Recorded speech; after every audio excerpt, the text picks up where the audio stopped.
बिस्मिल्लाहिर्रहमानिर्रहीम। इब्तिदा है रब्बे जलील के बाबरकत नाम से जिसके कब्ज़े में मेरी और आपकी जान है। वतन अज़ीज़ और दयार गैर में बसने वाले तमाम ही पाकिस्तानियों को एजेंडा ऑफ द डे से सिद्दीक सरवर का सलाम।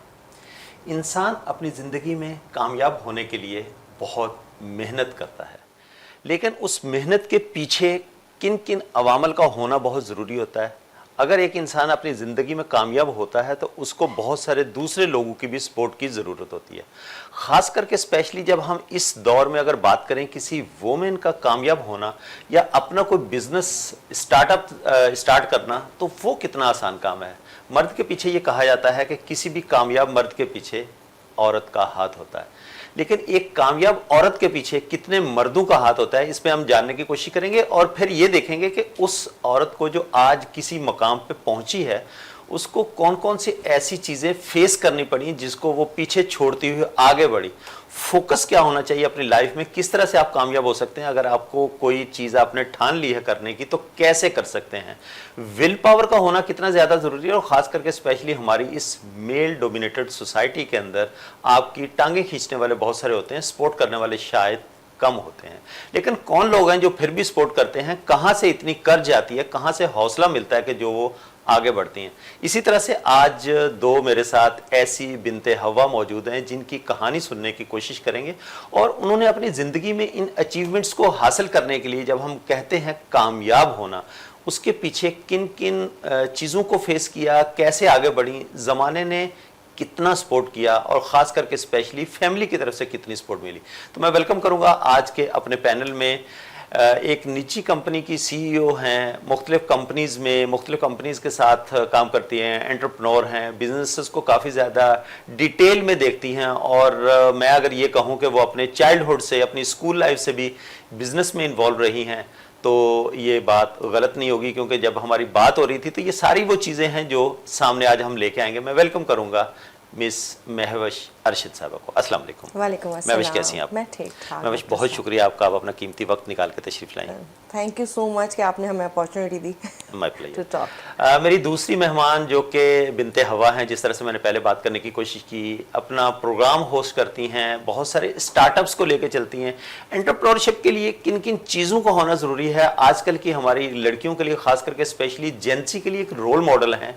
किस तरह से अपने आप को इस मेल डोमिनेटेड सोसाइटी जिसकी मैंने बात की उसमें अपने आप को मनवाने की कोशिश कर रही हैं, और एक कामयाब स्टेज के ऊपर आने के लिए उनको कितनी तगोदो करनी पड़ी, कितनी मेहनत करनी पड़ी। मैं वेलकम करूंगा मिस आयशा यूसुफ साहब को। अस्सलाम वालेकुम। वालेकुम अस्सलाम। आयशा कैसी हैं आप? अल्हम्दुलिल्लाह, thank you so much for having me. My pleasure. Ayesha आपका भी बहुत शुक्रिया, आप कीमती वक्त निकाल कर तशरीफ लाएं।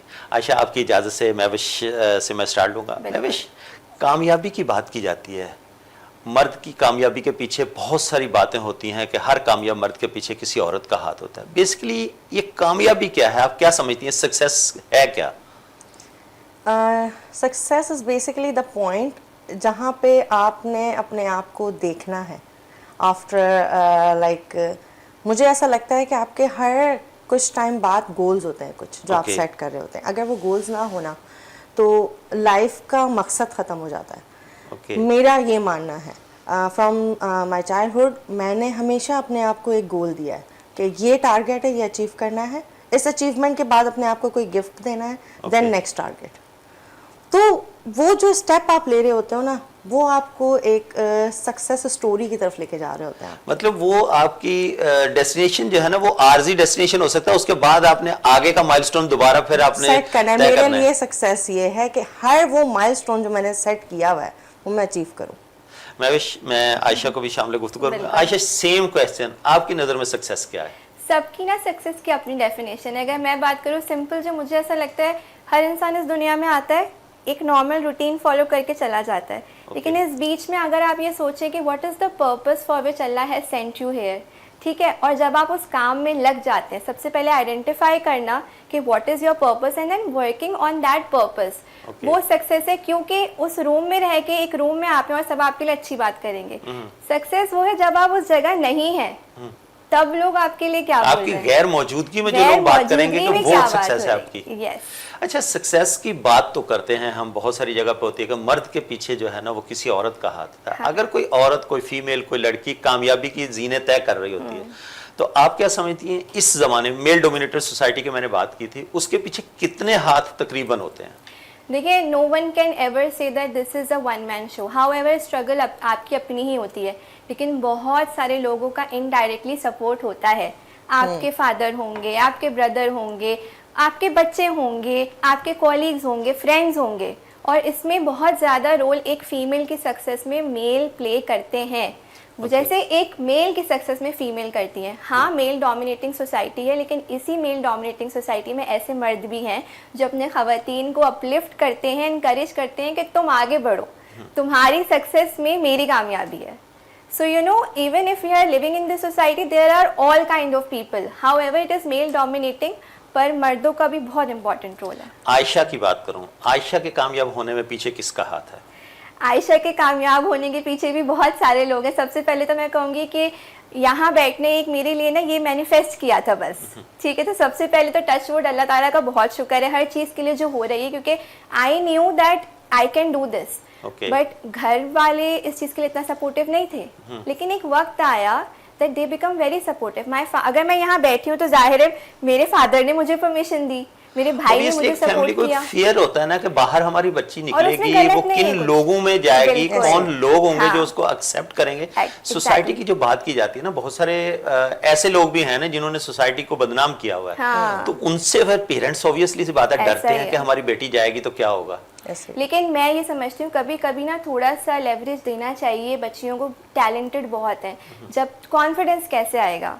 मैं एक टेक टॉक में गई, वहाँ पे जो है सारा प्राचा ने एक शो किया, सेगमेंट किया। उन्होंने बोला एंटरप्रेन्योर्स आएँ, एलिवेटर पिच दें, ठीक है, उसी वक्त हम आपको इनाम देंगे। Okay, What happened that 10 male students came and only one female student stood up to come. That was Ayesha. No. I was watching. I was invited as a guest, Okay. as a speaker. तो मैं देख रही थी, उनका एक segment था, तो वहाँ पे अच्छा, अब मैं यही सोच रही थी कि यार 10 लड़के, एक बच्ची सिर्फ आई है, चलो अच्छी बात है।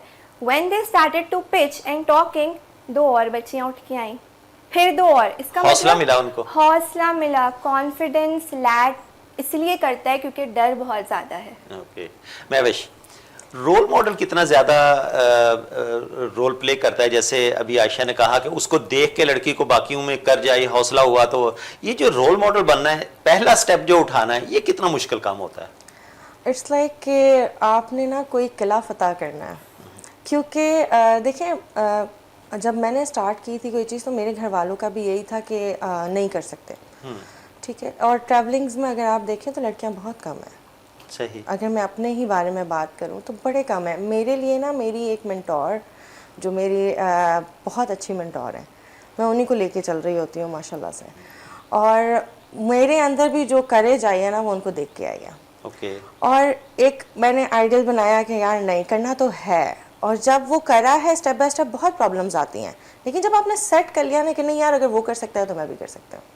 तो करने में जब पहला कदम, जो आपने कहा सबसे मुश्किल तरीन काम वही होता है, वो जो पहला कदम, वो धक्का किसने दिया? वो जो धक्का देने वाले लोग होते हैं, हाँ। वो कितने सपोर्टिव थे, और आपको कैसे फील हुआ कि मैंने ये कदम उठा लिया है, मुझे धक्का मिल चुका, मैंने पीछे पलट के नहीं देखा? करना है एक्चुअली ये हुआ था। सबसे पहले तो मैंने जैसे बताया, वन ऑफ माई मेंटोर, मैं अक्सर उनका नाम भी लेती हूँ, आमना अकरम भट्ट। उन्होंने मुझे बहुत कहा कि महविश, आपके अंदर जो स्पार्क है ना वो आप देख नहीं सकते, you need to see it first. When you see it, आपको कोई रोक नहीं सकता। Then my mother, okay, my mama is the person, वो हाउस वाइफ है, एंड शी वांट कि अगर मेरी बेटी में है वो चीज़ तो मैं तो नहीं कर सकी ना, बिकॉज उनको सपोर्ट नहीं मिली वैसी, तो वो कहते हैं मेरी औलाद कर लेगी। एंड उसके बाद काफ़ी लोग थे मेरे घर में ही थे, देवर वो थोड़ा डर रहे थे किस तरह होगा, कैसे करोगी, कभी किसी ने किया नहीं है, आप आगे बढ़ोगी तो फिर मतलब हमें मसला नहीं है आगे बढ़ने से। बट लोग क्या कहेंगे वाला Yes. पार्ट भी आता है ना. सो आई वाज लाइक मुझे फर्क नहीं पड़ता, if you guys are with me, मुझे फर्क नहीं पड़ता. कि अगर फैमिली की सपोर्ट साथ है तो फिर फर्क नहीं बहुत पड़ता. important. आयशा, जो बात की हमने लास्ट प्रोग्राम, पूरा प्रोग्राम इसके ऊपर क्या किया था कि लोग क्या कहेंगे. ये जो एक अलमिया है हमारे जहनों में, दिमागों में, फैमिलीज में, खास करके स्पेशली बुजुर्ग जो है ना, वो उसको लेके चल रहे होते हैं. लोग क्या कहेंगे, इनकी बेटी बाहर निकली है, आगे आ रही है, ये क्या करेगी. तो माइंडसेट में तो वो चीजें सारी बैठी हुई होती हैं. ये जो कॉन्सेप्ट है लोग क्या कहेंगे, इसने कितना डिस्टर्ब किया आयशा को. महविश ने बहुत अच्छी बात कही कि उनके साथ भी यही चीज़ थी कि लोग क्या कहेंगे. मुझे लगता है 90% ऑफ द जो गर्ल्स हैं ना हमारे यहाँ, उनका यही प्रॉब्लम है कि लोग क्या कहेंगे. इस वजह से बहुत चीज़ें हम, भाई लोग तो कुछ कहेंगे क्योंकि उनका काम है कहना, और वो अपनी जॉब बहुत अच्छे से कर रहे हैं. आप कुछ, हम कुछ ना करें बैठे हुए, वो तब भी कुछ कहेंगे. लेकिन ये कॉन्फिडेंस तब आते हैं, देखिए हमारे पेरेंट्स की भी गलती नहीं है, इसलिए क्योंकि वो इस तरह से कंडीशनड हुए, इस एनवायरनमेंट में बड़े हुए कि इन्फ्लुएंस बाहर के लोगों का घर में इन्फ्लुएंस बहुत ज़्यादा था. बिल्कुल ऐसे अब ही. हालात थोड़े से बदल गए, तो जब माँ बाप भी ये देखते हैं कि यार बच्चे में पोटेंशियल है और वो आगे पढ़ना चाहते हैं. तो जब मैंने स्टार्ट किया मेरे लिए बहुत मुश्किल था. मेरी दोस्त है हिरा, वो कनाडा में होती है, तो वो उसने मुझे कहा कि आयशा, मैंने कहा मैं बहुत एक लो फेस में थी 2024, तो उसने बोला अगर कोई एक ऐसी चीज़ है जो तुम अभी करना चाहती हो, ठीक है, वो क्या होगी. मैंने कहा अपना शो करने का, मेरा ख्वाब है ना कि मेरा अपना एक शो, तो करती क्यों नहीं हो, करो. मैंने कहा इम्पॉसिबल है, कैसे, कौन मुझे सपोर्ट करेगा ना, घर पे क्या बोलूँगी, स्टार्ट तो करो. मैंने एक दो लोगों से बात की, चीज़ें खुद ब खुद ना होना शुरू होती हैं जब अल्लाह ताला साथ देते हैं और आपकी इंटेंशन सही हो. अल्लाह ताला तो साथ देते ही देते हैं. फिर घर वाले, हमें उन्होंने अकल शऊर इसीलिए दिया ना कि आप भी तो बढ़ोगे. एग्जैक्टली. फिर घर वाले, मैंने घर पे बताया इस तरीके से, कुछ समझ आया उन्हें, कुछ समझ नहीं आया. अच्छा ब्रॉडकास्ट करना चाहती हो, चलो अच्छा ठीक है. जब उन्होंने बोला ना कि वो, उन्होंने कॉन्फिडेंस दिया, ठीक है देख लो, मैंने स्टार्टेड. अब मेरे ऊपर रिस्पॉन्सिबिलिटी भी है कि मैंने ऐसा ही काम करना है कि उनको मुझ पे प्राउड भी हो, हमेशा से रहा है, but still I have to carry it. अब वही 4 लोग कॉल करके अम्मी को बोलते हैं आयशा, तो हम देखते हैं आयशा का शो अच्छा कर रही है.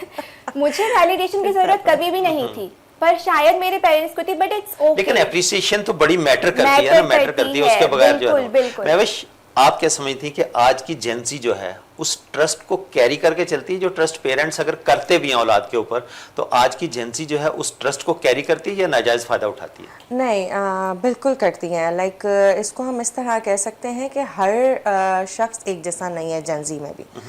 जेंजी को जब हम देखें तो दे आर रिस्पॉन्सिबल. हाँ, टाइम फोकस उनका थोड़ा सा कम होता है, किसी चीज़ में फोकस नहीं है, टेम्परामेंट वो नहीं है. हाँ, थोड़ा टेम्पो लेवल भी आउट ही है. But again the thing is कि कुछ ऐसे भी हैं उनमें जो कि अपनी रिस्पॉन्सिबिलिटी को समझते हैं. लेकिन टेक्नोलॉजी के दौर में देखें ना कि हमारे पास जितनी इजीली चीज़ें अवेलेबल हैं, बिगड़ने का मैं खास करके वर्ड यहाँ यूज़ करूँगा, बहुत ज़्यादा मौके मिल जाते हैं उनको जब जेंजी बाहर निकलती है. तो सीधे रास्ते पे चलना बहुत मुश्किल होता है. ऐसे रास्ते पे डिट्रैक हो जाना, डिट्रैक करने वाले बहुत सारे लोग, ट्रैप करने वाले बहुत सारे लोग मिलते हैं. तो फिर ट्रस्ट वालिदैन का उस तरह से कायम रह पाता है? क्या समझती हैं कि उस ट्रस्ट को कैरी करना कितना आसान है, जबकि हर मौके पे, हर कदम पे मौके हैं? डॉक्टर साहब देखिए, मौके तो हर वक्त थे, हमारे टाइम पे भी थे, ऐसा तो नहीं है कि नहीं थे. हाँ, नहीं, ये है कि बहुत थोड़ा सारे मौके open नहीं थे ना. आप व्हाट्सएप पे किसी के साथ बात कर सकते थे. हाँ, नहीं कर सकते आप थे. किसी के मैसेज साथ थे. नहीं, मैसेज भी तो उस वक्त नहीं था. अगर आप 90s में चले जाएं तो आप वो 6 डिजिट वाला फोन घुमाते थे, बिल आता था, नंबर आ जाते थे, किसको कॉल किया, अगले के पास भी नंबर होना चाहिए. तो वो मौके तो नहीं थे ये. हाँ, इस तरह से नहीं थे, हम ये कह सकते हैं. मौके हर वक्त होते हैं, इस तरह नहीं थे, इतने ओपन नहीं थे. अब ओपन है, लेकिन आजकल की जो जनरेशन है वो बहुत ज्यादा पैसे कमाने की तरफ है. यस. उनका रुझान उस तरफ नहीं है कि हमने ये कर लेना है. उनको पता है कि यार पैसे होंगे तो ये होगा, और वंस पैसे होंगे तो फिर सब कुछ हो जाएगा. सो आजकल की जनरेशन उस चीज़ पे ज़्यादा फोकस कर रही है. हाँ, मौक़ों की जहाँ तक बात है, देखें जो हमारे जेंजी है ना, जो एजुकेटेड नहीं है, उनके पास ये अपॉर्चुनिटीज़ होती हैं. वो बिगड़ने वाले तरफ जा सकते हैं, बिकॉज उनको वो माहौल नहीं मिल रहा, उनको उस तरह का नेटवर्किंग नहीं मिल रही, उनको अवेयरनेस नहीं मिल रही. तो मैं उनके लिए ये बात कह सकती हूँ. देखिए, अवेयरनेस की अगर बात करें तो आजकल तो उनकी तरबियत यूट्यूब, गूगल कर रहा है. जिस जेंजी की, बल्कि अब तो अल्फा भी कॉर्नर पे है कि अगर हम उनकी बात करें तो यूट्यूब और गूगल से अगर हम तरबियत लेंगे, नानी दादी की स्टोरियाँ और वो रोल मॉडल जो वो इस्लामी स्कॉलर्स को, इस्लामी लीडर्स को बताया करते थे, वो तो हमारे सामने है नहीं। तो जब ये सारी चीज़ें यूट्यूब गूगल से ही सीख के बच्चे आगे आ रहे हैं, तो उनके पास मौक़ों की कमी है, उनके पास अपॉर्चुनिटीज़, उनके पास तो पूरी किताब खुली हुई है। किताब तो बेशक, बिल्कुल आपने सही बात करी, खुली हुई है उनके पास, हर चीज़ ओपन है आजकल, बहुत ओपन है। बिलबोर्ड्स आपके सामने ही है, पहले नहीं लगते थे, अब लगने लगे। मायूब समझा जाता था, घर पे बैठे फैमिली के साथ, अब ऐड नहीं देखते थे। ऐसे ही है, अब तो हर चीज़ ही ओपन है, आप डिस्कस कर रहे होते हैं। बट अगेन पेरेंट्स का इसमें बड़ा रोल होता है ना, कि आपने चेक एंड बैलेंस रखना है। क्योंकि अगर पेरेंट्स चेक एंड बैलेंस रख रहे हैं और वो एक फ्रेंडशिप वाला माहौल दे रहे हैं ना, तो बच्चे नहीं बिगड़ते। अगर तो वो मतलब लाइक ओपन कम्युनिकेशन है, आपको पता है आपका बच्चा किधर जाता है, किधर आता है, किससे मिल रहा है, क्या बात है, और बड़ा एक लाइक हर बारे में डिस्कस किया जा रहा है। क्योंकि पहले होता था ना, यही जो आपने बात करी, हम लोग लाइक कोई बात नहीं कर सकते थे, शर्मा शर्मी होती थी। आजकल के पेरेंट्स ऐसे नहीं हैं। आयशा, ये जो बात की मिस महविश ने, हम इसको कैसे लेंगे जो अपॉर्चुनिटीज़ की बात की जाती है? देखें ना, ये जो जेंजी है बाहर तो निकलती है, ओपन, उसके पास अपॉर्चुनिटीज़ भी हैं। स्टार्टअप्स की तरफ या इस तरह से ऑनलाइन आजकल बहुत सारी अपॉर्चुनिटीज़ हैं, इस तरह का कितना फ़ायदा उठा रही है हमारी जनरेशन जो है? देखिए माशाल्लाह, I would say Gen Z smart बहुत है, ठीक है, उन्हें पता है कि उन्हें क्या करना है। कुछ को नहीं भी पता, क्लूलेस है, क्योंकि डिस्ट्रैक्टेड बहुत हैं, लेकिन फिर भी they have the options clear, they know what their options are. Also उस बात से मैं जोड़ूंगी इस बात को कि पेरेंटिंग का बहुत बड़ा रोल ऐसे है कि एथिकल जो बाउंड्रीज है ना, उसकी अवेयरनेस बहुत ज़रूरी है। मैंने देखा है बहुत सारे जेंजी स्टूडेंट्स को और करियर में they try to break their ethical boundaries just to fit in a circle.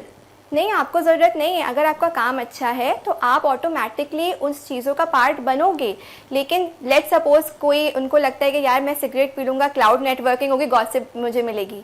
नहीं, ऐसा नहीं होता। Ultimately you will be out of the group. अगर you have to keep your options clear, you have to have a communication with your parents and mentors. Life में ना mentors होना बहुत ज़रूरी है और सही सोबत के दोस्त होना बहुत जरूरी है। ये तो बहुत ज्यादा इंपॉर्टेंट है, इसमें इम्पोर्टेंस है, लेकिन हम लोग शायद इसको समझते हैं। आयशा, मुझे एक ब्रेक का इशारा हो रहा है। नाज़रीन, आज हम बात करने की कोशिश कर रहे हैं उन कामयाब खवातीन की जिन्होंने बहुत सारी चीज़ों को फेस किया, स्ट्रगल्स करी, आगे अपने कोई मकाम बनाया। लेकिन आज की हमारी जो जेंजी है, क्या वो इन मौक़ों को सही पॉजिटिव वे में यूज़ करके आगे बढ़ रही है? यहाँ पर लेंगे कि छोटा सा ब्रेक, ब्रेक से लौट के आएंगे। Stay tuned.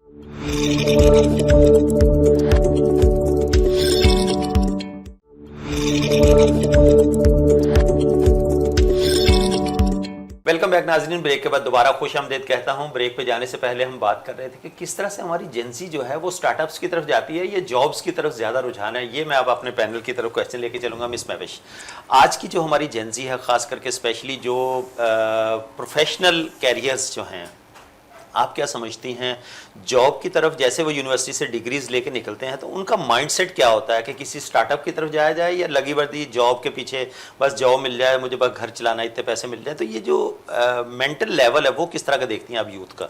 अच्छा, जेंजी के हवाले से डॉक्टर साहब मैं आपको कहना चाहूँगी, वो सिर्फ जो एक हमारी यूनिवर्सिटीज़ का एक प्रोटोकॉल है ना कि आपने इंटर्नशिप करनी है, लाजम है 2 इंटर्नशिप्स। अब तो मेरे ख्याल से किसी यूनिवर्सिटीज़ ने 1 भी कर दी है, कुछ कुछ यूनिवर्सिटीज़ ने। वो इंटर्नशिप आपने करनी है। जेंजी सिर्फ इंटर्नशिप करके वो आइडिया लेते हैं कि वर्क होता कैसे है, प्रोफेशनल साइकिल चलती है तो किस तरह से चल रही है। वो आइडिया लेके टेक्निकल जितने भी हैं वो सब अपना स्टार्टअप स्टार्ट कर रहे हैं। Like IT sector, software sector, आप देखें जेंजी ने ओपन करे हुए हैं और स्टार्टअप्स हैं उनके।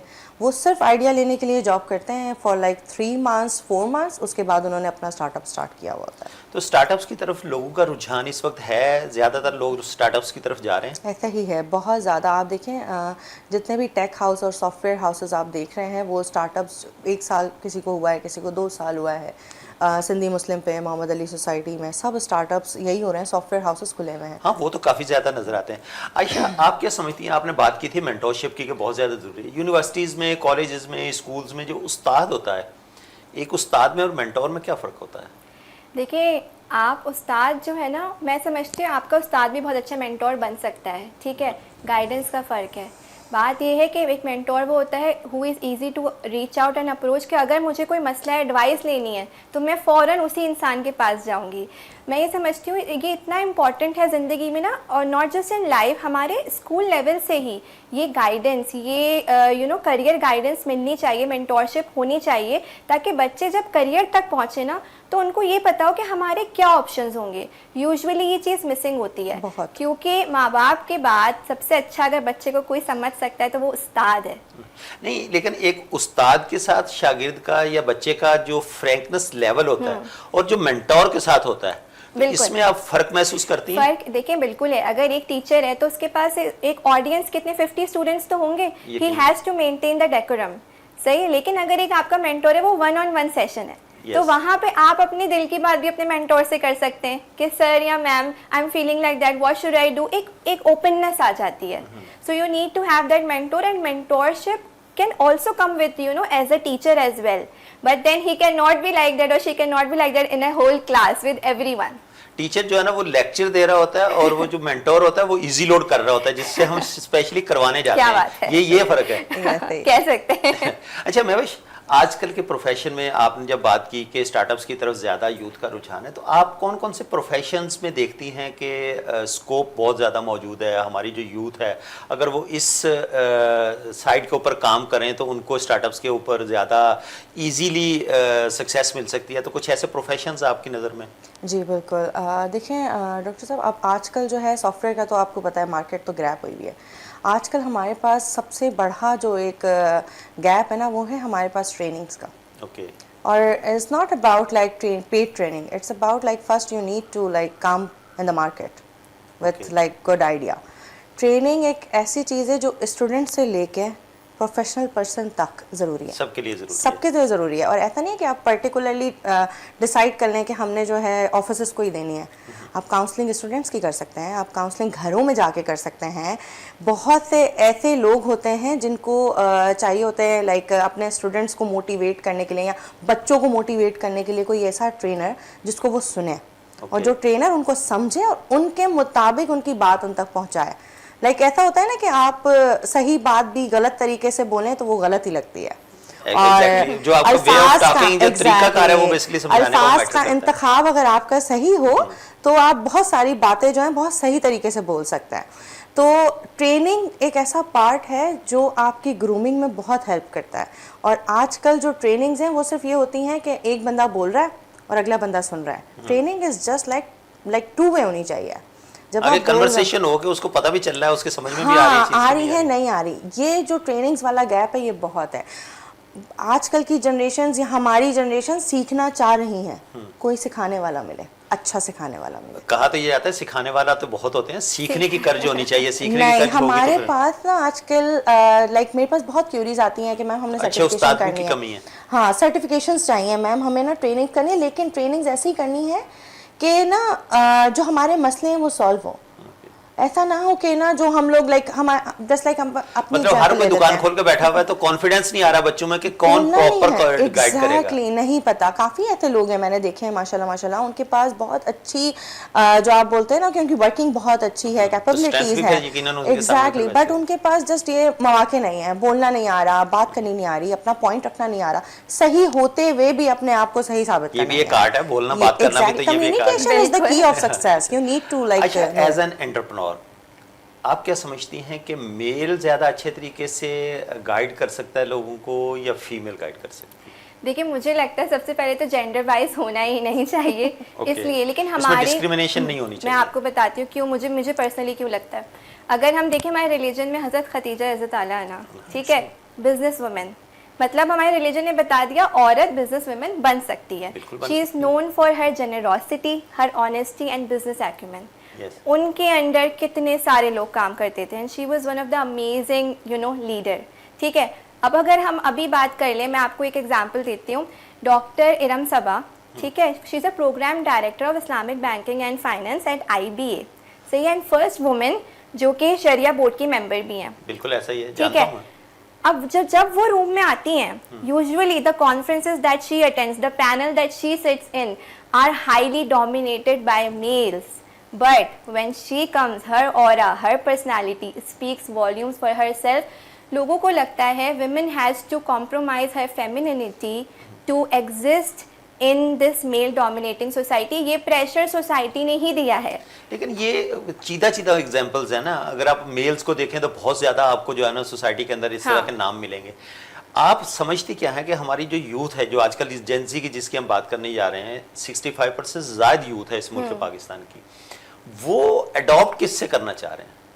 देखिए, बात अगेन मैं यही कहूँगी कि जो हमारी यंग जेंजी है ना, they need to understand this thing that what they want to do, और उनको कोई रोल मॉडल बनाना पड़ेगा। कॉन्फिडेंस ऐसे ही नहीं आएगा। जैसे महविश ने भी बात की, ट्रेनिंग, अगर आपके अंदर बोलने की वो कैपेबिलिटी, सलाहियत है, जब तक आप वो चीज़ मार्केट नहीं करेंगे तो लोगों को कैसे पता चलेगा, राइट? एंटरप्रेन्योरशिप जो है ना, ये एक स्किल है। लेट सपोज अगर वो आप में इनबॉर्न नहीं है तो आप उस स्किल को इनेट आप लर्न कर सकते हैं। उसके लिए कुछ चीज़ें हैं, आपको करेक्ट मेंटोरशिप हो, आपका आइडिया बहुत अच्छा हो, और आपको पता हो एग्जैक्टली मेरा विजन क्या है, मैंने करना क्या है। अगर आप में ऑथेंटिसिटी होगी और ओरिजिनलिटी होगी, आपका आइडिया भी चलेगा और आप भी चलेंगे। मैं बड़ा अच्छा पॉइंट हाईलाइट किया आयशा ने। आजकल हम देखते हैं सोशल मीडिया के ऊपर इस तरह का कंटेंट लेके आती है जिनजी यूथ, जिसको देख के शायद मैं नहीं समझता कि मैं अपनी फैमिली के साथ बैठ के देखूंगा। ये जो कंटेंट और ये भी अपने आप को एंटरप्रेन्योर ही कहलाते हैं कि हम लोगों को जो है ना वो एक डायरेक्शन दे रहे हैं। इससे हमारी यूथ जो है ना वो कितना सबक हासिल कर रही है, इनको लेके आगे बढ़ने के लिए ये जो एक मैं कहूँगा कि सोशल मीडिया के ऊपर जो फहाशी है, आजकल आप भी देखती हैं सोशल मीडिया के ऊपर किस तरह का कंटेंट देखने को मिलता है, ये जनरेशन की कितनी आबियारी कर रहा है? देखिए, कंटेंट मैटर करता है बहुत, और वो एक ये चीज़ हो रही है कि सोशल मीडिया का यूज़ जो है ना वो सही नहीं हो रहा। आप कुछ भी डाल दो, ये कोई देखने वाला नहीं है, कोई पूछने वाला नहीं है। यही चीज़ है।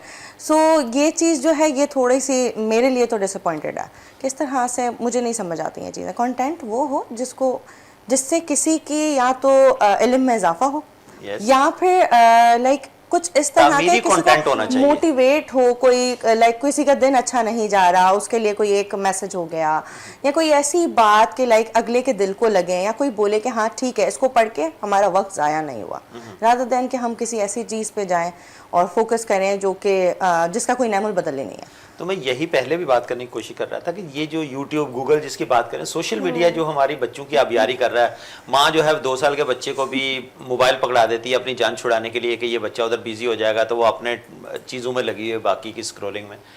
तो ये जो हमारी जनरेशन के साथ हो रहा है, तो हम आने वाले दिनों में जब 2047 में हम 100 साल जश्न पाकिस्तान मनाएंगे, तो हमारी कमांड इन लोगों के हाथ में होगी जो आज की एजेंसी है। तो क्या उम्मीदें रखेंगे फिर हम? देखिए, फ्यूचर के बारे में तो I can't say anything right now, because the thing is के पेरेंट्स जो मोबाइल दे रहे हैं ना, इनको फर्स्ट अंडरस्टैंड करना चाहिए कि लिमिटेशंस होनी चाहिए उसके अंदर। आपको मैं एक छोटी एग्जांपल देती हूँ। इट्स लाइक मेरी बेटी माशाल्लाह 2.5 साल की है, माशाल्लाह। उसको अब तक हमने मोबाइल नहीं दिया, और मैं जिसको ये बात बताती हूँ बड़ा हैरान होता है वो। हमने नहीं दिया उसके पास, हालांकि घर में सबके पास फ़ोन है इंक्लूडिंग मी, मैं अब्बा के पास हैं और वो अपनी नानी के पास रहती हैं माशाल्लाह। सो मैं हर वक्त उनके पास अवेलेबल नहीं हूँ देखने के लिए कि हम बार बार कह रहे हैं कि माँ बाप का देखना बहुत बनता है। तो मैं उसके ऊपर एक एग्जांपल दूँ, मैं नहीं हूँ वहाँ पे, या उनके फादर नहीं है उनके पास, उसके नाना नानी उसकी परवरिश कर रहे हैं माशाल्लाह। बट ये है वो पॉइंट जो मैंने थोड़ी देर पहले कहा था कि नानी दादी परवरिश करती थी तो वो किसी और तरीके से। अगर माँ परवरिश, अगर मैविश घर में बैठी हुई हो और अगर बेटी तंग करेगी तो शायद मैविश मोबाइल पकड़ा दे। No, I am the one जिसने स्ट्रिक्टनेस लगाई है बेसिकली कि मोबाइल नहीं देना। एक टाइम पे मेरे फादर ने देना स्टार्ट किया था, तो मैं ना पासवर्ड चेंज करके फ़ोन का यहाँ आ गई थी। आई सेड अब पूरा हफ्ता आपको भी नहीं मिलेगा, आप ही का फ़ोन आपको नहीं मिलेगा, बिकॉज आपने मेरी बेटी को दिया था। आयज़ा के पास जब से आयज़ा हुई थी 3 मंथ्स के बाद से उनके पास कोई 24-25 बुक्स थी। उन्होंने वही पढ़ी हैं।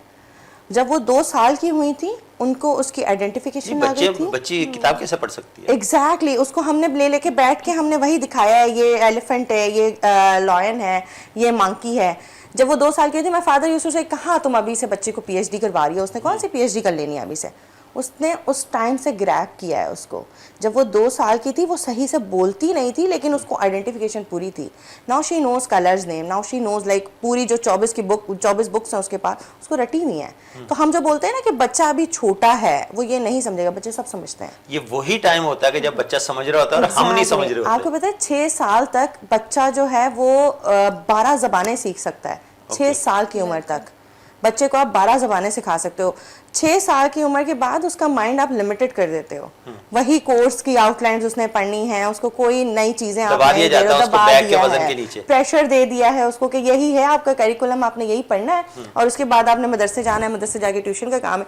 वही चीज मदरसे तो एक लिमिटेड टाइम के लिए ना, या कारी साहब आएंगे वो 15-20 मिनट आधा घंटा जो है ना, वो तो आपने उसका टाइम तो स्केड्यूल कर दिया ना पूरे दिन का, उसके पास कोई और लर्निंग तो अब नहीं रही ना, वही चीजें रही हैं बस, उसको आपने लिमिटेड कर दिया है। 6 साल की उम्र तक क्यों कहा जाता है? क्योंकि काफी पेरेंट्स ऐसे हैं जो 4 साल की उम्र या 5 साल की उम्र तक बच्चे को जो है वो स्कूल में बिठा, अब तो 3-3 साल, अब तो 2-2.5 साल का बच्चा डॉक्टर साहब प्ले ग्रुप में जा रहा है।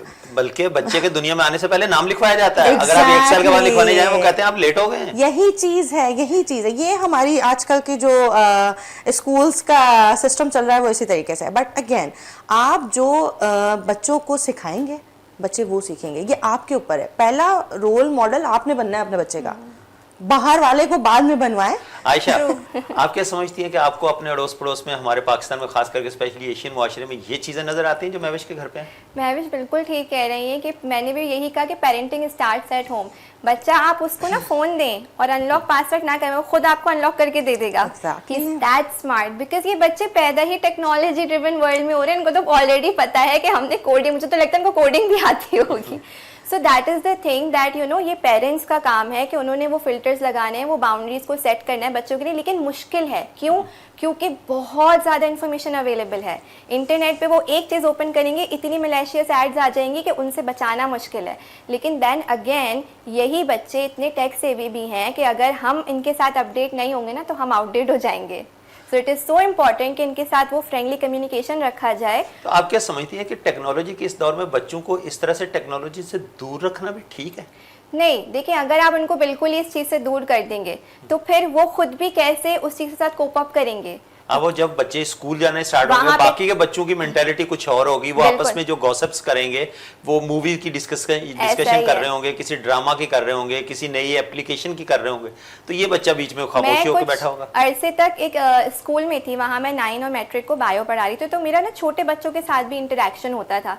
तो मैंने देखा कि जो बच्चे 3 क्लास में हैं, 5 क्लास में हैं, प्राइमरी में, और छोटे बच्चे वो इतना ज्यादा टेक सेवी और उनकी तो बातें भी, मतलब हम जिस जमाने में थे हमारी तो बातें ऐसी बिल्कुल शायद आज भी उस टीचर की जो एज होगी 20-22 साल 24 साल, शायद उसकी अब भी ना हो। बिल्कुल एग्जैक्टली जो उनकी उस वक्त बातें होती हैं टेक्नोलॉजी ड्रिवन। और ये गेम, अच्छा गेम्स में अब तो उनके बाकायदा पूरे के पूरे ग्रुप्स होते हैं, और कौन से गेम्स, तो उनको बहुत कुछ चीजें पता है।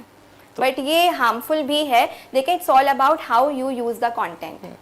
ये हमेशा आप पे ये डिपेंड करता है कि आप अपने बच्चे को कितना एक्सेस दे रहे हैं, और उस बच्चे पे भी है कि once you instil the ethical values in them, फिर वो आगे उसके साथ क्या करता है। आयशा, एक बार फिर मुझे ब्रेक का इशारा हो रहा है। बिल्कुल। नाज़रीन, आज हम बात करने की कोशिश कर रहे हैं एंटरप्रेन्योरशिप की, खास करके उन खवातीन की जो अपने इस मेल डोमिनेटेड सोसाइटी, जो मैंने स्टार्ट में हमने बात किया था, इसको हम एडमिट ना करें, जितना भी हम डिनाई करते रहें, ये फैक्ट्स रहेंगे, किस तरह से आगे बढ़ सकती हैं। खास करके हम बच्चों के ऊपर भी बात करने की कोशिश कर रहे हैं कि हम अपनी आने वाली नस्ल को किस तरह से परवान चढ़ा रहे हैं। तो उनको बिजनेस करने के लिए कितना आसान होगा जब वो बचपन में ही इस तरह की चीज़ें देख के बड़े होंगे।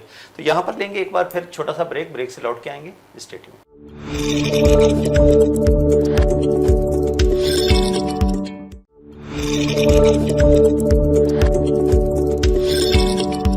वेलकम बैक नाजरीन। ब्रेक के बाद दोबारा खुश आमदेद कहता हूं। ब्रेक पे जाने से पहले हम बात कर रहे थे कि किस तरह से एंटरप्रेन्योरशिप में खवातीन आगे आ रही हैं और किस तरह से वो काम कर रही हैं और कितनी मुश्किलात का सामना है उनको अपनी लाइफ के अंदर और कैसे मैनेज करती हैं।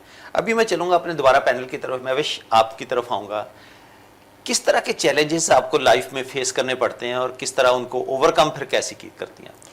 अच्छा, चैलेंजेस तो डॉक्टर साहब हर जगह माशाल्लाह से डिफरेंट होता है, बट मेरा माशाल्लाह से एक कोई पॉइंट है communication. I have the grip on communication and networking. ये एक 2 की पॉइंट्स हैं मेरे जहाँ पे मुझे ईजीनेस फील होती है और मैं अपनी बात आगे रख सकती हूँ। तो चैलेंजेस में एक इंटरनल चैलेंजेस हो गए, एक्सटर्नल चैलेंजेस को भी बहुत फेस करना पड़ता है। कहीं पहुंचना है, आपको कोई लेके साथ जाने वाला नहीं है, तो फिर इस तरह के जो एक्सटर्नल चैलेंजेस हैं उनको कैसे फेस करते हैं? अच्छा, आई एम द पर्सन जो शुरू से ना बहुत इंडिपेंडेंट रही है। ओके। सो मुझे कहीं भी जाना है तो मैंने हमेशा अपने टाइम को, मैंने एक एग्जांपल दी, एक्सटर्नल फैक्टर और भी बहुत सारे होते हैं। अगर मैंने कहीं जाना है, मैंने अपने टाइम को थोड़ा आधा घंटा पीछे कर लेना है, ताकि ट्रैफिक वगैरह का टाइम उसमें मेजर हो जाए। अगर मैंने किसी से कोई कमिटमेंट करी हुई है और मुझे पता है कि मैंने वो फुलफ़िल करनी है, मैंने उसे प्लान उसी तरीके से करना है। तो वो जो मुझे अल्हम्दुलिल्लाह मेरी अपनी लाइफ में ऐसा कोई डिफ़िकल्ट टाइम नहीं मिला कि मैं कहीं या तो वक्त पे ना पहुंची हूँ या कोई ऐसी कमिटमेंट मैंने फुलफ़िल ना करी हो या कोई टास्क मुझे मिला हो वो ये तो पूरा आपने ना अपनी हो। हैबिट बना ली ना कि मुझे उसमें ऐसा टाइम पे हो पहुंचना चुका है, एग्जैक्टली ऐसा ही है। मुझे लगता है कि मैं बहुत ज़्यादा कैलकुलेटेड हो चुकी हूँ। आयशा, सेम क्वेश्चन आपके लिए। देखिए चैलेंजेस तो बहुत ज़्यादा आएंगे, इट ऑल डिपेंड्स आपकी डेडिकेशन कितनी है, ठीक है, और आप कमिटेड कितना है। सबको पता है कराची का ट्रैफिक क्या है, सबको पता है कि चैलेंजेस क्या हैं, आप ओवरकम आपने कैसे करना है ये आपके ऊपर है। Like if I talk about my self, I am very much कि मुझे पता होता है कि मेरी कमिटमेंट है तो मैं उससे हट नहीं सकती। लेकिन मैं ये बात सबको कहना चाहूँगी, देखिए आपके वक्त के साथ साथ दूसरे का वक्त भी बहुत अहम है, उसकी कदर करें, ठीक है। अगर let's suppose you can not make it to somewhere, पहले से इन्फॉर्म कर दें, उनको बता दें। ये कम्युनिकेशन बहुत ज़रूरी है। मैंने अभी तक जैसे जैसे आप एंटरप्रेन्योर बनते हैं ना, एंटरप्रेन्योर भी एक अपने आप में एक जर्नी है। आप बहुत चीज़ें सीखते हैं, आप फाइनेंशियल मैनेजमेंट सीखते हैं, आप टाइम मैनेजमेंट सीखते हैं, आप कमिटमेंट सीखते हैं, बहुत चीज़ें आप अपने आप में भी एक्सप्लोर करते हैं। सो एक चीज़ जिसके साथ आपको ट्रू रहना है वो अपने आप के साथ है और अपनी ओरिजिनलिटी के साथ है, और आपने इस चीज़ को मेक श्योर करना है कि आपकी क्रेडिबिलिटी ख़राब ना हो। ये तो सारी चीजें हैं, आप समझती हैं कि हमारी जेनजी इन तमाम चीजों का ख्याल रखती है? नहीं ना, वही जेनजी तो को हम मसला है। बेसिकली जो है ना सिखाना चाह रहे होते हैं। एग्जैक्टली तो अब देखिए जेनजी को सिखाना तो चाह रहे हैं, पर उनमें वो सीखने की विलिंगनेस भी होनी चाहिए। जब तक वो विलिंगनेस नहीं होगी आप कुछ नहीं सीख सकते। जब हम बात करते हैं ना कि सिखाने के लिए लोग कम है या ज़्यादा है, हम उस रेशो पे जाते हैं। बात ये है कि सीखने की बहुत सी चीज़ें ऐसी हैं। अब मैं इस एंटरप्रेन्योर जर्नी पर हूँ, ठीक है, मैं खुद इनिशिएटिव लेती हूँ। कोई अगर नहीं सिखा रहा, गूगल है, एआई दिया है ना, अब आपके पास एक टूल आ गया, पूछे उससे, वो आपको सब कुछ बता देगा। आपका पूरा EQ जो है वो तो मशीन में आ आप गया। एक सवाल करें, वो इतनी लंबी डिस्क्रिप्शन आपको बताएगा, हर पैराग्राफ के साथ, हर छोटी छोटी डिटेल्स के साथ। इनिशिएटिव तो ले, सीखने की लगन होनी चाहिए आपके अंदर, इसी तरह वो ग्रूम हो सकते हैं। मैं बस प्रोग्राम बिल्कुल समेटते हुए अपने एंड की तरफ है, कैसे मैनेज करती हैं पर्सनल लाइफ और प्रोफेशनल लाइफ को? अल्हम्दुलिल्लाह सपोर्ट करने वाले हैं पेरेंट्स और मेरे हस्बैंड हैं, तो पर्सनल लाइफ में तो सपोर्ट मिल जाती है। प्रोफेशनल में ये है कि डिवाइड किया हुआ है हमने टाइम को, कि भाई ये टाइम जो आपका प्रोफेशनल है उसमें हमने सिर्फ यही काम करना है, पर्सनल को इन्वॉल्व नहीं करना है। और पर्सनल टाइम को मैंने बिल्कुल डिवाइड किया है, उसमें मैंने प्रोफेशनल को इन्वॉल्व नहीं करना है। इवन फ़ोन कॉल्स भी मैं अटेंड नहीं करती अनटिल अनलेस बहुत एमरजेंसी ना हो। मैं अपने ऑफिस का कोई भी काम घर नहीं लेके आती, या घर की कोई भी टेंशन ऑफिस नहीं लेके जाती। तो ये तो मैनेज करती है, हर कोई ऐसे मैनेज कर सकता है? देखिए कर सकते हैं, बहुत जब मैनेज कर सकती है तो सब कर सकते हैं। मेरे लिए एक जुमला होता है कि अगर मैं कर सकती हूँ तो सब कर सकते हैं। लेकिन सब लोग देखें इक्वल तो नहीं हो सकते ना, हर किसी की प्रायोरिटीज भी डिफरेंट हो सकती हैं, हर किसी के जेडीज भी अलग हो सकती हैं। बिल्कुल, आपको ना वैल्यू करना आना चाहिए चीज़ों को, कि कौन सी चीज़ बहुत ज़्यादा मैटर करती है और कौन सी चीज़ नहीं। आप उस तरीके से अपने टास्क को और अपने दिन को डिवाइड करें, so I guess it's easy to manage things. Ayesha कैसे मैनेज करती हैं? आयशा ऐसे ही मैनेज करती हैं कि आयशा प्रायोरिटाइज करती हैं। देखिए वर्क लाइफ बैलेंस सिर्फ कहने की हद तक होता है, जब काम होता है तो दिमाग में वो आपके 24 घंटे चल रहा होता है। बिल्कुल, जैसे महविश कह रही है कि मैं ऑफिस की टेंशन घर नहीं ले, ऐसा होता है ना, लेके आए। आप ट्राई कर सकते हैं, आप ट्राई कर सकते हैं, लेकिन बैक ऑफ द माइंड आपके दिमाग में चल रहा होता है, वो आपके मूड को भी अफेक्ट करता है, आपके घर वालों पे भी आपको वो चीज़ निकल रही होती है, क्योंकि आपके दिमाग में काम है। लेकिन आपको ये समझना पड़ेगा कि हर चीज़ का एक टाइम है, प्रायोरिटाइज करें। मैं लिस्ट बनाती हूँ, सुबह मैं ऑफिस भी गई, लिस्ट बनाऊंगी आज के क्या क्या टास्क ऐसे हैं जो आज ही जाने हैं, मतलब वो डिले नहीं हो सकते। कुछ ऐसे होंगे जो कल भी जा सकते हैं। सिमिलरली लाइफ में भी कुछ चीज़ें ऐसी हैं जो प्रेजेंट में ही आपको उनको एंजॉय करना है या लिव करना है। कुछ चीज़ें ऐसी हैं जिनको डिले कर सकते हैं, तो जितना अपने ऊपर हावी करेंगे ना, सब चीज़ें आपके ऊपर आएंगी। सो प्रायोरिटाइज। महविश, बिल्कुल प्रोग्राम हमारा अपने आखिरी लम्हात की तरफ है। चलते चलते हमारी यूथ को क्या मैसेज देंगे कि अगर आप कोई स्टार्टअप स्टार्ट करना चाह रहे हैं, आपको किन किन चीज़ों का ख्याल रखना होगा, कैसे आप स्टार्टअप कर सकते हैं, आपको स्टार्ट कैसे लेना होगा? First you need to focus and focus, more focus. Like जो हमारी एजेंसी में बिल्कुल भी नहीं है, वो फोकस नहीं करते, टाइम नहीं देते उनके लिए ना, वो लाइक 1 घंटा अगर किसी चीज़ को दे दिया तो वो बोर हो जाते हैं। सो हर चीज़ जो है ना वो अपना एक मुकर्रर वक्त चाहती है। लाइक कोई भी स्टार्टअप है उसको 2 साल तो लगते हैं आपको सेट करने में। अब आप 2 साल के अंदर ये डिसीजन ले लो कि नहीं भाई नहीं चल रहा, वो ब्रेक इवन पे खड़ा हुआ है या वो माइनस में जा रहा है, तो आगे भी नहीं चलेगा। ये डिसीजन आप अभी से नहीं ले सकते। बहुत सारे मोटिवेशनल स्पीकर्स की बातें सुनकर कहते हैं ना कि हमने जॉब छोड़ी, अपना काम करना स्टार्ट किया और अब अपना काम भी नहीं है और जॉब भी नहीं है। हाँ, ये मुझे लगता है कहीं ना कहीं स्ट्रेटजी का फॉल्ट होता है इसके अंदर, और फोकस अगेन डाइवर्ट होता है आपका। देखें, आप काम के साथ साथ जॉब भी कर सकते हैं, ऐसा नहीं है कि नहीं कर सकते, लेकिन अगेन कि आपको टाइम मैनेज करना आना चाहिए और आपके पास ऐसी टीम होनी चाहिए कि आपके बाद या आपके पीछे वो मैनेज कर रही है। अगर आपके पास ऑनेस्ट टीम नहीं है या आपकी टीम इतनी स्ट्रांग नहीं है या आपकी स्ट्रेटजी उस तरह से बनी हुई नहीं है, सो एवरीथिंग लाइक कोई भी अच्छा बिजनेसमैन हो वो भी आके एक पेपर वर्क आपका पहले ज्यादा कंप्लीट होना चाहिए। एग्जैक्ट, पेपर वर्क तो एक इनिशियल आपका लेवल है। अगर आपका पेपर वर्क कंप्लीट नहीं है, आप तो कोई स्टार्टअप स्टार्ट नहीं कर सकते। फिजिबिलिटी उस लेवल की होगी तो यकीनन इंप्लीमेंट भी आप फिर उस तरह से कर पाएंगे। आयशा, आपका चलते चलते क्या मैसेज होगा? सबसे पहले तो मैं इनको यही कहना चाहती हूँ, पेशेंस रखें, थोड़ा अपने अंदर पेशेंस लाएं। ये स्किल बहुत ज़रूरी है। अगर आपने एंटरप्रेन्योर बनना है ना, तो आपके पास बहुत चैलेंजेस आएंगे। You need to have patience. आप अपने स्किल्स पे काम करें, सॉफ्ट स्किल्स पे काम करें। जितने स्ट्रॉन्ग आपके टाइम मैनेजमेंट स्किल्स होंगे, जितने स्ट्रॉन्ग आपके financial management, team management. Entrepreneur का तो मतलब ही है कि आपने लीडर बनना है, टीम को लेके चलना है। ये सब चीज़ें जब आप अपनी स्ट्रॉन्ग कर लेते हैं ना, उसके बाद आएगा राइट आइडिया। आपके पास एक राइट आइडिया होना चाहिए, राइट आइडिया के साथ होना चाहिए स्ट्रैटेजी। जैसे मैं जॉब कर रही हूँ, महविश जॉब कर रही है, साथ में हमारा साइड हसल है बिजनेस। मैं कभी ये रेकमेंड नहीं करती कि जॉब छोड़ दो और बिजनेस पे आ जाओ। जब तक आपका बिजनेस एटलीस्ट 3x रेवेन्यू ना बनाए, डू योर जॉब। क्योंकि फिर वही होगा, यहाँ से भी जाएंगे, वहां से भी जाएंगे। और आज के ज़माने में पैसिव इनकम भी हो, घर में जितने कमाने वाले हो कम ही है, क्योंकि आधी से ज़्यादा तो टैक्सेस में निकल जाता है। ये एक बड़ा अलमिया है। सही है। तो इसलिए जेनजी के लिए ये बहुत ज़रूरी मैसेज है, अपनी पर्सनल ग्रूमिंग, सॉफ्ट स्किल्स पे काम करें और उसके बाद आप right idea, right mentorship, right investor, वो सब चीज़ें खुद ही आएंगी। So this is. बहुत शुक्रिया आयशा यूसुफ आपका, आपके कीमती वक्त का आप तशरीफ लाई। महविश अरशद, आपका बहुत शुक्रिया आपके कीमती वक्त का। नाज़रीन, आज हमने बात करने की कोशिश की कि किस तरह से एंटरप्रेन्योरशिप में ख़वातीन आगे आ रही हैं। जो आज के पैनल की डिस्कशन के बाद मैं कंक्लूजन पे पहुंचा हूं कि सेल्फ एनालिसिस बहुत ज़्यादा ज़रूरी है। जब तक आप अपना सेल्फ एनालिसिस नहीं करेंगे, आपको पता नहीं होगा कि आपके अंदर पोटेंशियल क्या है, उस पोटेंशियल को किस तरह से आप बुरुकार ला के आगे बढ़ सकते हैं। तो सबसे पहले तो आप देखें कि आपके अंदर पोटेंशियल क्या है, फिर आप लीडरशिप क्वालिटीज़ पैदा करें। आप छोटी छोटी पेटी चीज़ों में इन्वॉल्व ना हो जाएं कि मैं ये करूँगा तो ये हो जाएगा। आप आगे बढ़ के सोचें, दूसरों को साथ लेके चलें, और जब तक आप लेके नहीं चलेंगे आप चीज़ों को आगे उस तरह से एग्जीक्यूट नहीं कर पाएंगे जिस तरह से आपकी फिजिबिलिटी, पेपर वर्क आपका फाइनलाइज नहीं होगा, उसको आपने प्रॉपर बाकायदा तरीके से तैयार नहीं किया होगा, तो यकीनन उसका रिजल्ट भी उस तरह से नहीं निकलेगा। जो बात की जाती है कि बच्चों की तरबियत, यकीनन आज अगर हम अपने बच्चों की तरबियत उस तरह से करेंगे कि जो बच्चा आज का है वो एक कोरा कागज़ है, जो आप उसके ऊपर लिखेंगे कल को वही पढ़ के वो सुनाएगा। तो जब तक आप बच्चों की परवरिश उस तरीके से नहीं करेंगे, इस्लाम में ये कहा जाता था कि माँ 15 पारे की हाफज, और जब बच्चा पैदा हुआ तो वो भी 15 पारे का हाफज। तो ये वो एग्जाम्पल्स हमारे पास मौजूद हैं। बच्चों को जिस तरफ हम लगाएंगे वो लगेंगे। दूसरा, पाकिस्तान से ब्रेन ड्रेन की बड़ी बात की जाती है। ब्रेन ड्रेन इसी वजह से हो रहा है कि अपॉर्चुनिटीज़ का फुकदान नज़र आता है, बज़ाहिर है नहीं। अगर हम अपॉर्चुनिटीज़ खुद क्रिएट करना शुरू कर दें, हम खुद एंटरप्रेन्योरशिप की तरफ चलें। यूनिवर्सिटी से निकलने वाले स्टूडेंट्स को ये चाहिए कि अपने कारोबार की तरफ, अपने स्टार्टअप्स की तरफ कोशिश करें। आजकल तो टेक का दौर है, बियॉन्ड द बॉर्डर्स आप बैठ के काम कर सकते हैं। टेक्नोलॉजी इतनी ज़्यादा फैल चुकी है कि पूरी दुनिया, ग्लोबल विलेज आपके पोरों में समा गई है। तो आपको ये देखना होगा कि किस फील्ड के अंदर ज़्यादा स्कोप है।